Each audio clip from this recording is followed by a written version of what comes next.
Hello friends, welcome to the success Kendra. Friends, आज इस video में हम लोग 67th बीपीएससी तथा सीडीपीओ 2021 के लिए प्रैक्टिस सेट नंबर 6 को कवर करेंगे। दोस्तों, इससे पहले ऑलरेडी हम लोगों ने सेट नंबर 1 से लेकर के 5 तक को कवर कर लिया था। अगर आपने नहीं देखा है तो देख लीजिएगा। इन सभी वीडियोज़ का लिंक आपको इस वीडियो के डिस्क्रिप्शन बॉक्स में मिल जाएगा। और फ्रेंड्स, अगर आप चैनल पर पहली बार आए हैं तो चैनल को सब्सक्राइब कर लीजिए, साथ ही साथ बेल आइकन को जरूर प्रेस कर लीजिएगा, ताकि जब भी बीपीएससी से रिलेटेड कोई भी इंपॉर्टेंट वीडियो अपलोड किया जाए उसका नोटिफिकेशन सबसे पहले आपके पास पहुंच जाए। तो चलिए फ्रेंड्स, बिना देरी किए हुए आज का सेशन स्टार्ट करते हैं। वीडियो को लाइक और शेयर जरूर कर दीजिएगा। फ्रेंड्स, आज का सेशन का पहला क्वेश्चन देखिए कि पुराणों में एक राट या फिर सर्वक्षत्रांतक जैसी उपाधि से किस मुगल शासक को विभूषित किया गया। फ्रेंड्स, आपको कोशिश करना है 5 से 7 सेकंड के अंदर में आंसर देने के लिए। उसके बाद जो भी करेक्ट आंसर होगा पूरी डिटेल में मैं आपको बता दूंगा। तो देखिए फ्रेंड्स, पुराणों में एक राट या फिर सर्वक्षत्रांतक जैसी उपाधि से महापद्म नंद को विभूषित किया गया। Option number B right answer हो जाएगा। महापद्म नंद नंद वंश का संस्थापक था, ध्यान रखिएगा। और महापद्म नंद को केंद्रीय शासन पद्धति का जनक कहा जाता है, क्योंकि इसने निकटवर्ती सभी राजवंशों को जीत करके एक विशाल साम्राज्य की स्थापना की एवं केंद्रीय शासन की व्यवस्था को लागू किया। नेक्स्ट क्वेश्चन देखिएगा कि दीवाने इंसा विभाग संबंधी था। तो देखिए फ्रेंड्स, सल्तनत काल में शाही पत्र व्यवहार का प्रधान दीवाने इंसा कहलाता था। तो राइट आंसर इसका ऑप्शन नंबर ए हो जाएगा, शाही पत्राचार। अगला क्वेश्चन देखिए कि the economist history of India नामक पुस्तक के लेखक कौन है। यह पुस्तक किसने लिखा है? The economic history of India. इस पुस्तक के लेखक हैं रोमेश चंद्र दत्त। दादा भाई नौरोजी की पुस्तक है poverty and un British rule in India. एक और पुस्तक है पॉवर्टी ऑफ इंडिया। दोनों ध्यान रखेंगे। अगला क्वेश्चन देखिएगा कि किस अभिलेख से चोलकालीन स्थानीय प्रशासन की जानकारी प्राप्त होती है। फ्रेंड्स, इससे पहले जितने भी बीपीएससी के द्वारा एग्जाम कंडक्ट कराए गए हैं उनमें पूछे गए सभी प्रश्नों को हमने सब्जेक्ट वाइज अलग अलग वीडियो में कवर किया हुआ है। हिस्ट्री का अलग वीडियो में, हिस्ट्री में भी हमने प्राचीन इतिहास को अलग वीडियो में, मध्यकालीन इतिहास को अलग वीडियो में और आधुनिक इतिहास को अलग वीडियो में कवर किया हुआ है। हिस्ट्री का हो गया, पॉलिटी का हमने अलग वीडियो में कवर किया है, ज्योग्राफी का वर्ल्ड ज्योग्राफी को अलग वीडियो में, इंडियन ज्योग्राफी को अलग वीडियो में और बिहार के भूगोल को अलग वीडियो में कवर किया हुआ है। साइंस का उसी प्रकार केमिस्ट्री, बायोलॉजी और फिजिक्स को अलग अलग वीडियो में कवर किया हुआ है। सभी का लिंक आपको वीडियो के डिस्क्रिप्शन बॉक्स में मिलेगा, या फिर यहाँ आई बटन पर आपको लिंक दिख रहा होगा, यहाँ पर क्लिक करके आप सभी वीडियोज को देख लीजिएगा। राइट आंसर इसका ऑप्शन नंबर सी हो जाएगा, उत्तर मेरूर अभिलेख। देखिए, यह उत्तर मेरूर अभिलेख जो है दक्षिण भारत में तमिलनाडु राज्य के कांचीपुरम जिले में स्थित है। एहोल अभिलेख देख रहे हैं, एहोल अभिलेख का संबंध जो है पुलकेशिन द्वितीय से है। हाथी गुम्फा अभिलेख का संबंध जो है कलिंग नरेश खारवेल से है। इसी हाथी गुम्फा अभिलेख में पहली बार भारतवर्ष का जिक्र मिला है, यह भी आप ध्यान रखेंगे। अगला क्वेश्चन देख लीजिए कि यूनानी लेखक ने पालिम बोथरा नाम से किस स्थल का उल्लेख किया है। पालिम बोथरा नाम से किस स्थल का उल्लेख किया है। तो देखिए फ्रेंड्स, राइट आंसर इसका हो जाएगा ऑप्शन नंबर डी, पाटलिपुत्रा।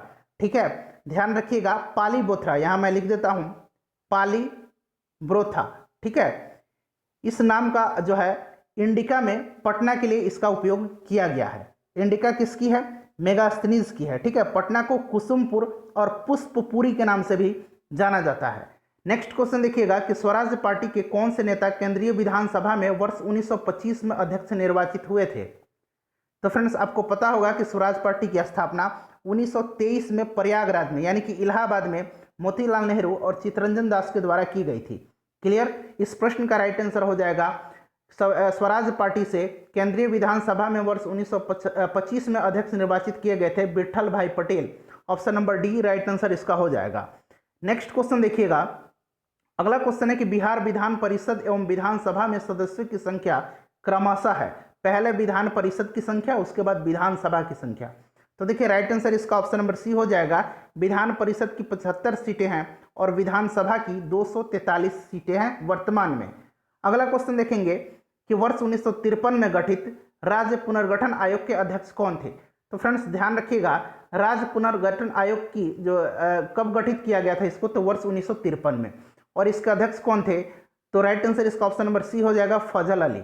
ठीक है, भाषाई आधार पर गठित होने वाला भारत का पहला राज्य आंध्र प्रदेश है, ध्यान रखिएगा। नेक्स्ट क्वेश्चन हमारे कि सर्वोच्च न्यायालय ने किस अनुच्छेद के तहत निजता के अधिकार को, राइट टू प्रिवेसी को मूल अधिकार के रूप में मान्यता दी है। तो निजता के अधिकार को उच्चतम न्यायालय ने यानी कि सर्वोच्च न्यायालय ने, सुप्रीम कोर्ट ने आर्टिकल 19 एवं 21 के तहत मूल अधिकार के रूप में मान्यता प्रदान की है। आर्टिकल 19 में क्या है तो ध्यान रखिएगा, अभिव्यक्ति की आज़ादी है। और 21 में क्या है तो आर्टिकल 21 में जीवन जीने का अधिकार है। नेक्स्ट क्वेश्चन देखिएगा कि संविधान में मौलिक कर्तव्य को कब सम्मिलित किया गया। तो मौलिक कर्तव्य पूछा गया है। मौलिक कर्तव्य संविधान के भाग 4A में है, ठीक है, 4A में आर्टिकल 51A में, क्लियर है। और इसको 42वां संविधान संशोधन 1976 के द्वारा सम्मिलित किया गया।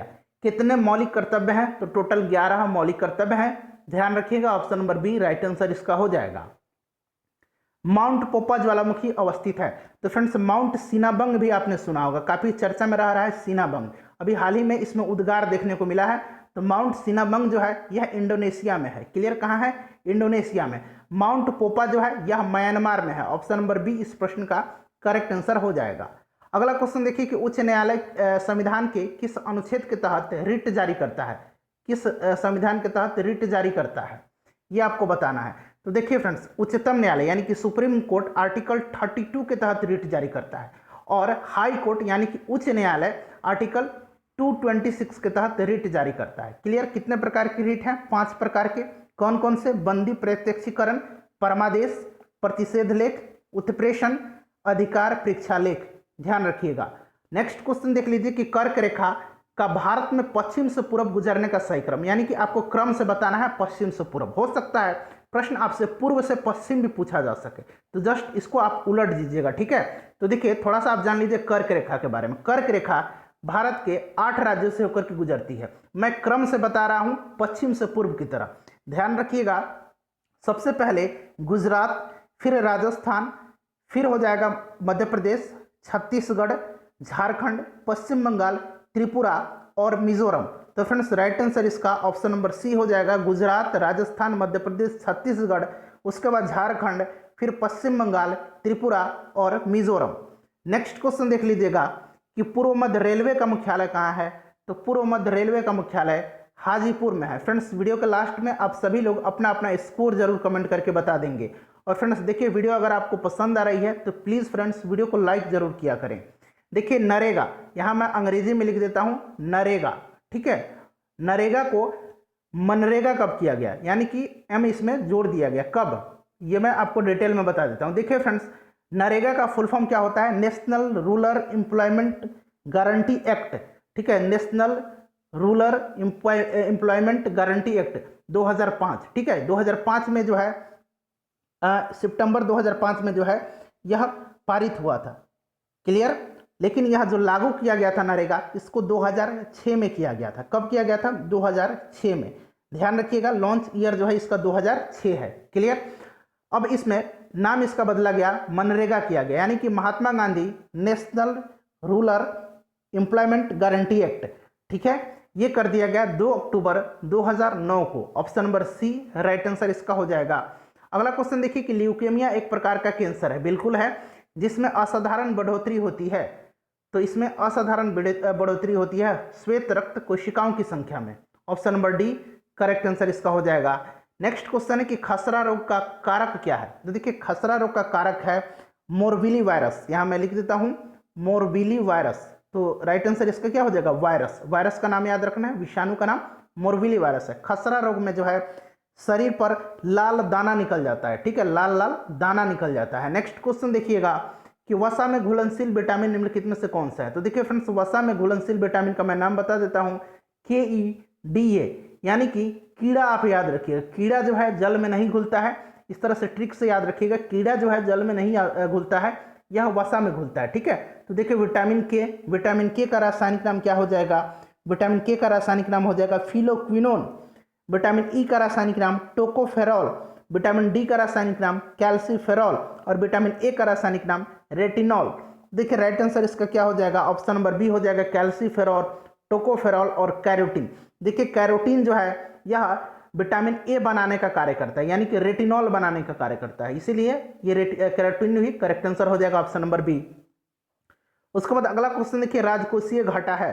तो देखिए फ्रेंड्स राजकोषीय घाटा जो है यह बजटीय घाटे का योग और राज्य सरकार का माफ कीजिएगा बजटीय घाटे का योग और सरकार का बाजार ऋण तथा दायित्व है। Option number D correct answer इसका हो जाएगा। उसके बाद देखिए निम्नलिखित में से कौन सा एक सही सुमेलित नहीं है। देखिए नहीं पूछा गया। तो फूलों की खेती फ्लोरिकल्चर सही है, फसलों की खेती एग्रोनॉमी ये भी सही है, सब्जियों की खेती हॉर्टिकल्चर ये गलत है। तो right answer option number C हो जाएगा, फलों की खेती पोमोलॉजी ये भी सही है। तो देखिए फ्रेंड्स, सब्जियों की खेती को कहा जाता है ओलेरी कल्चर। क्या कहा जाता है? ओलेरी कल्चर कहा जाता है। ठीक है, यहाँ मैं लिख देता हूँ ओलेरी कल्चर, याद रखिएगा। ठीक है, नेक्स्ट क्वेश्चन देख लीजिए। अगला क्वेश्चन है कि प्रतिरक्षण तकनीक यानी कि इम्यून टेक्निक, ठीक है, प्रतिरक्षा प्रणाली भी कह सकते हैं, इसका विकास किसने किया था? तो प्रतिरक्षण तकनीक का विकास किया था एडवर्ड जेनर ने। इन्होंने ही सबसे पहले टीका की खोज किया था। ठीक है, टीका की खोज सबसे पहले किसने किया था? यानी कि ये जो प्रतिरक्षण तकनीक है, जब आप वैक्सीन सुन रहे हैं, वैक्सीन की खोज किसने किया था? तो एडवर्ड जेनर ने किया था। ठीक है, एडवर्ड जेनर ने किसकी खोज किया था? चेचक के टीके की खोज किया था। क्लियर, ये भी आप ध्यान रखेंगे। लुई पास्चर ने रेबीज के टीके का खोज किया था। जोनास साल्क ने पोलियो के टीके की खोज किया था। ठीक है, चलिए नेक्स्ट क्वेश्चन देखिएगा कि गणित से संबंधित महत्वपूर्ण ग्रंथ लीलावती के लेखक कौन थे? देखिए यह लीलावती जो है, यह इसका विषय क्या है? गणित है। क्लियर, और इसके लेखक हैं भास्कर द्वितीय। Option number D right answer हो जाएगा। इंपॉर्टेंट क्वेश्चन है फ्रेंड्स, ध्यान रखिएगा। प्लीज फ्रेंड्स वीडियो को लाइक जरूर कर दीजिएगा। देखिए, किस अधिनियम के द्वारा मुसलमानों के लिए पृथक निर्वाचन क्षेत्र की स्थापना की गई? तो फ्रेंड्स आप सभी को पता है यह की गई ऑप्शन नंबर सी 1919 का भारत परिषद अधिनियम यानी कि मार्ले मिंटो सुधार अधिनियम के द्वारा। नेक्स्ट क्वेश्चन देखिएगा कि इनमें से किस शासक ने जैन संत जिन प्रभासुर का स्वागत किया था? तो फ्रेंड्स यह शासक जो था, यह दिल्ली सल्तनत का मोहम्मद बिन तुगलक था। मोहम्मद बिन तुगलक नहीं, मोहम्मद बिन तुगलक जो था ये शेख अलाउद्दीन का शिष्य था। ठीक है, याद रखेंगे। और वह सल्तनत का पहला शासक था जो अजमेर में शेख मोइनुद्दीन चिश्ती की दरगाह और बहराइच में सालार मसूद गाजी के मकबरे में गया था। ध्यान रखेंगे। चलिए नेक्स्ट क्वेश्चन देखिएगा कि बिहार में क्षेत्रफल की दृष्टि से सबसे बड़ा जिला कौन सा है? तो सबसे बड़ा जिला क्षेत्रफल की दृष्टि से पश्चिमी चंपारण है। सबसे छोटा जिला शिवहर है क्षेत्रफल की दृष्टि से। और आप कमेंट करके बताइए कि जनसंख्या की दृष्टि से सबसे बड़ा जिला बिहार का कौन सा है? नेक्स्ट क्वेश्चन देखिएगा कि कृषि जलवायु क्षेत्रों के आधार पर बिहार को कुल कितने भागों में विभाजित किया गया है? तो बिहार को टोटल 4 भागों में विभाजित किया गया है। उत्तर जलोढ़ मैदान, उत्तर पूर्व जलोढ़ मैदान, दक्षिण पूर्व जलोढ़ मैदान और दक्षिण पश्चिम जलोढ़ मैदान। क्लियर। नेक्स्ट क्वेश्चन देखिए, अगला क्वेश्चन है कि विक्रमशिला गंगा डॉल्फिन अभयारण्य किस जिले में है? तो विक्रमशिला गंगा डॉल्फिन अभयारण्य जो है यह भागलपुर जिले में है। Option number D correct answer इसका हो जाएगा। पेड़ पौधों के जीवन होने का पता किसने लगाया था? तो फ्रेंड्स इसकी खोज किया था जगदीश चंद्र बोस ने, जेसी बोस ने। Option number C right answer हो जाएगा। पौधों की वृद्धि की दर मापने वाला यंत्र क्रेस्कोग्राफ की खोज इन्होंने ही किया था। ठीक है, ये भी आप ध्यान रखिएगा। नेक्स्ट क्वेश्चन देखिए कि विष्णु के 10 अवतारों का उल्लेख किस में मिलता है? तो 10 अवतारों का उल्लेख जो है यह मत्स्य पुराण में मिलता है। Option number D right answer इसका हो जाएगा। ठीक है, नेक्स्ट क्वेश्चन देखिएगा कि निम्नलिखित में से किस कश्मीर के शासक को कश्मीर का नीरव कहा गया है? तो देखिए फ्रेंड्स, कश्मीर का जो नीरव कहा गया है, ये कहा गया है हर्षदेव को। Option number A right answer हो जाएगा। देखिए फ्रेंड्स, ये जो हर्षदेव थे ये लोहार वंश के थे। लोहार वंश का संस्थापक कौन था? संग्राम राज था। क्लियर, यही जो हर्षदेव हैं इन्हीं के दरबार में राज तरंगिणी के लेखक जो हैं कलहन रहते थे। क्लियर, याद रखेंगे। नेक्स्ट क्वेश्चन देखिए, अगला क्वेश्चन है कि द्वितीय पंचवर्षीय योजना किस मॉडल पर आधारित थी? तो द्वितीय पंचवर्षीय योजना जो थी यह हेराल्ड डोमर मॉडल पर आधारित थी। पहली पंचवर्षीय योजना महालनोबिस मॉडल पर आधारित थी। दोनों आप ध्यान रखिएगा। नेक्स्ट क्वेश्चन देखिए कि निम्न में से कौन मुद्रास्फीति से सर्वाधिक लाभ पाता है? तो फ्रेंड्स ये पाता है ऋणी, यानी कि option number B correct answer इसका हो जाएगा। अगला क्वेश्चन है कि लोकसभा और राज्यसभा की संयुक्त बैठक किसके द्वारा आहूत की जाती है? देखिए आहूत की जाती है तो यह राष्ट्रपति के द्वारा आहूत की जाती है। और इस बैठक की अध्यक्षता जो है, यानी कि संयुक्त बैठक की अध्यक्षता जो है लोकसभा के अध्यक्ष के द्वारा की जाती है।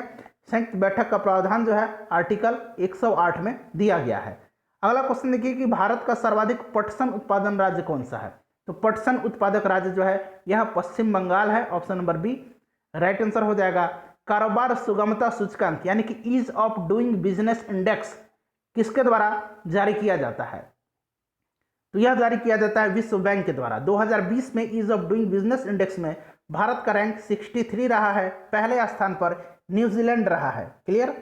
नेक्स्ट क्वेश्चन देख लीजिए कि मानव शरीर का तापक्रम जाड़ों में घटता है, गर्मियों में बढ़ता है, नहीं जाड़ों में घटता है और नहीं गर्मियों में बढ़ता है, जाड़ों में बढ़ जाता है। तो राइट आंसर इसका हो जाएगा नहीं जाड़ों में घटता है और नहीं गर्मियों में बढ़ता है। अगला क्वेश्चन देखिएगा कि नाखून पॉलिश परिमार्जन यानी कि रिमूवर, जो नेल पॉलिश जो होता है ना, उसके जो रिमूवर होता है उसमें क्या रहता है? तो फ्रेंड्स इसमें रहता है acetone. Option number A right answer हो जाएगा एसीटोन, ध्यान रखिएगा। नेक्स्ट क्वेश्चन है कि एक्सरे का आविष्कार किसने किया था? तो रोंगजन ने किया था। Option number B right answer हो जाएगा विल्हेम रोंगजन ने। नेक्स्ट क्वेश्चन देखिए, कामेश्वर सिंह संस्कृत विश्वविद्यालय कब और कहाँ स्थापित किया गया? तो फ्रेंड्स कामेश्वर सिंह संस्कृत विश्वविद्यालय 1961 में दरभंगा में जो है स्थापित किया गया। Option number C right answer हो जाएगा। वैशाली में बौद्ध धर्म का द्वितीय सम्मेलन किसके नेतृत्व में हुआ था? तो यह किसके समय में हुआ था? Right answer option number A हो जाएगा कालाशोक के समय में। ठीक है फ्रेंड्स, पहला राजगृह में हुआ था अजातशत्रु के समय में, तीसरा पाटलिपुत्र में अशोक के समय में, और चौथा कनिष्क के समय में कश्मीर कुंडलवन में हुआ था। ठीक है, कुंडलग्राम में। नेक्स्ट क्वेश्चन देखिए, सोन नदी कहाँ से निकलती है? फ्रेंड्स इस प्रश्न का आंसर मैंने प्रीवियस वीडियो में बताया हुआ था, आज इसका आंसर आप कमेंट करके बताइए। टोटल हम लोगों ने 40 क्वेश्चन कवर किया है और मैं जो आपसे यह प्रश्न पूछा हूं यह क्वेश्चन नंबर 41 है। इसका आंसर आप कमेंट करके बताइएगा। वीडियो को लाइक और शेयर जरूर कर दीजिएगा। मिलते हैं फ्रेंड्स नेक्स्ट वीडियो में। Thanks for watching.